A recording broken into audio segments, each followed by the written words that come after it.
Hi, and welcome to the Grace Elizabeth Heart Warrior Foundation. My name is Tommy Taylor. I'm here at the University of Michigan, Mott Children's Hospital in Ann Arbor. I'm here with my wife, Abby Taylor, and our new baby girl, Grace Elizabeth. Praise the Lord. She's here. She was beautiful as ever. I got to hold her. It was so cool. I don't know, tears were streaming down my face. I'm like holding her, sitting down, and I didn't really feel like a dad until I, just grabbed her and held her close to my chest, and it was like instant love just poured out. And she was 6 pounds, 11 ounces, 19 inches long, and born on St. Patrick's Day. So that was pretty cool. Got to enjoy that day with obviously my wife. She was there, and then her mother was there too, so my mother-in-law. And due to COVID, which I'm breaking the law right now here at the hospital,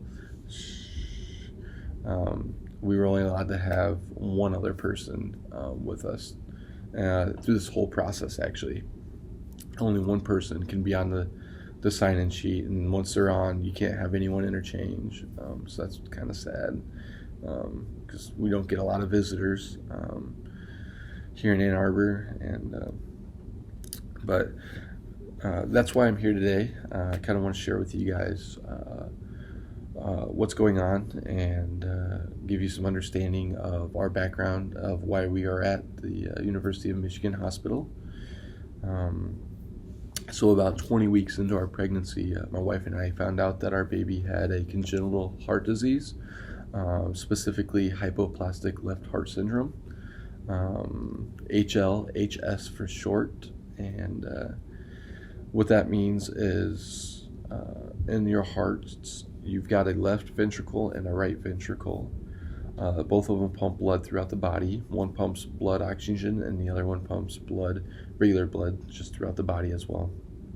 And forgive me, I don't have a PhD. I can't quite off the top of my head remember which one does which, but in this case, Grace Elizabeth's left ventricle, it developed, but it just never grew with the rate that she grew.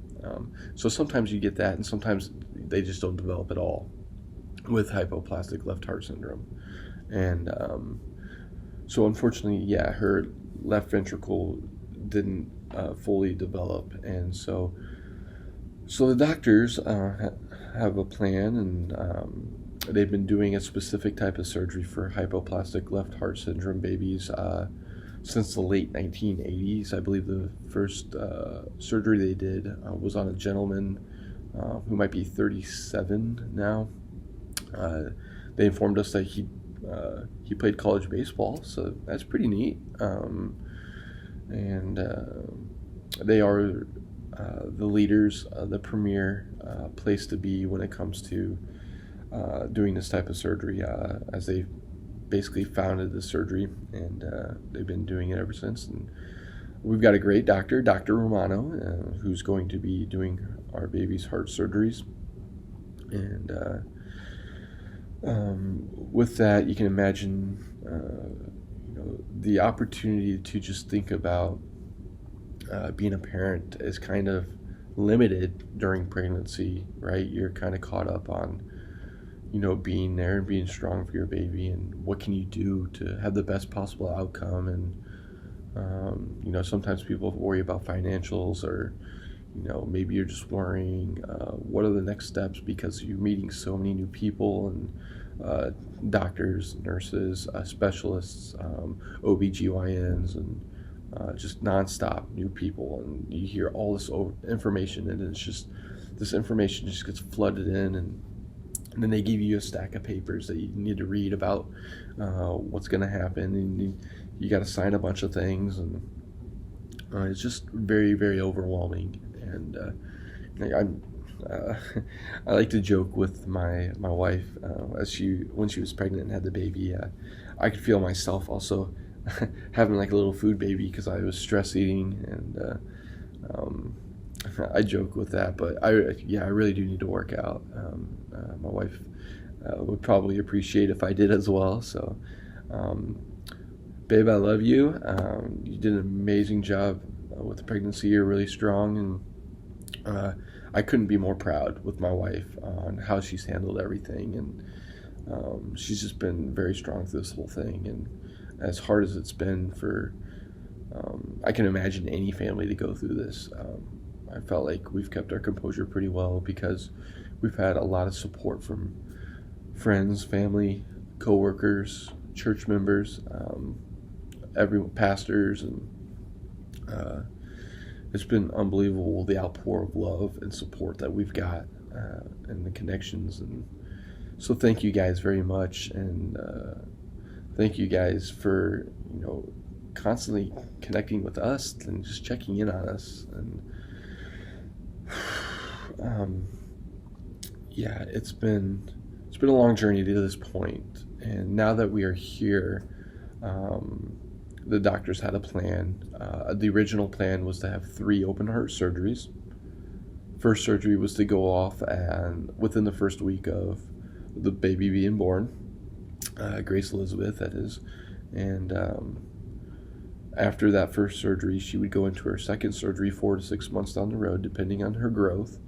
And then she would do her third and final surgery on 2 to 3 years down the road, again, depending on her growth. And when she's done with that third surgery, she can be a happy, go-lucky baby, running, frolicking.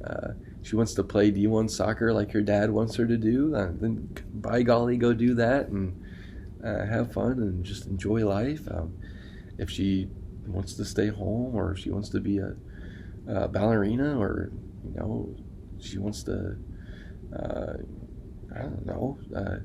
cut grass for a living, whatever she wants to do, she can do that with these surgeries now. And so that's really miraculous how far they've come in technologies. And by the grace of God, we just feel so blessed that our baby came out so strong, and also just the people He's surrounded us with, and the team of doctors that the Lord has provided. Abby and I are both very Christ-centered in our relationship and also in our faith, and we felt the Lord's strength has fallen over us, and we just feel a sense of calmness. At first we were really freaking out, and as you can probably imagine, anyone would be. And we prayed and prayed. We've got a prayer team back home, and we've got a team of pastors that have been very helpful and encouraging and giving us wisdom and insight. And it's been really neat to experience that. So so here we are, and now that baby's born, we've actually, that original plan of 3 open heart surgeries has actually increased to 5 open heart surgeries. So we had 1 already. We've got 4 more to go.